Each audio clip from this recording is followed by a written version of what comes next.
இன்று வருத்தினி ஏகாதசி 2026. இதை செய்தால் செல்வ செழிப்பு ஏற்படும். ஏகாதசிகளில் பங்குனி மாத தேய்பிறையில் வரும் ஏகாதசிக்கு வருத்தினி ஏகாதசி என்று பெயர். இந்த ஏகாதசியில் விரதமிருந்தால் பாவங்கள் நீங்குவதுடன் செல்வங்களும் சேரும்.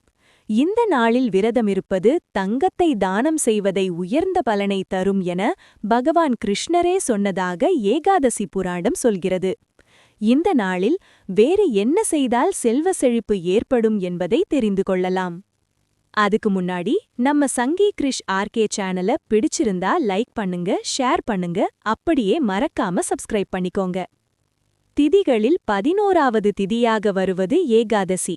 10 நாட்கள் உலக இன்பங்களில் சிக்கி பலவிதமான துன்பங்கள் பாவங்களில் சிக்கிக் கொள்ளும் உடலும் மனமும் இறைவனை சரணடைந்து தூய்மையடையும் நாளே ஏகாதசி திருநாளாகும். அப்படி பங்குனி மாத தேய்திரையில் வரும் ஏகாதசிக்கு வருத்தினி ஏகாதசி என்று பெயர். விஷ்ணுவின் வாமன அவதாரத்தை வழிபட வேண்டிய நாளாகும். இந்த ஏகாதசியில் விரதமிருந்தால் 10,000 ஆண்டுகள் தவம் செய்த பலனையும் செல்வத்தையும் அனைத்து நன்மைகளையும் தரக்கூடியது என புராணங்கள் சொல்கின்றன.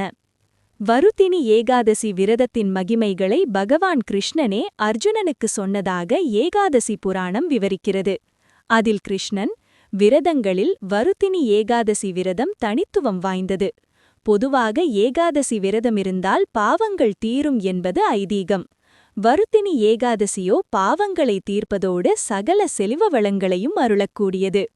தானங்களில் குதிரை தானத்தை விட கஜதானம் உயர்ந்தது.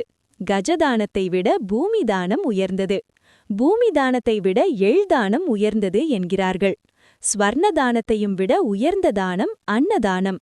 பித்ருக்கள், தேவர்கள், மனிதர்கள் மூவருக்கும் திருப்தி அளிக்கும் ஒரே தானம் அன்னதானம். அப்படிப்பட்ட அன்னதானத்தை மேற்கொள்வதற்கு இணையான பலனை வருத்தினி ஏகாதசி நமக்கு அருளும்.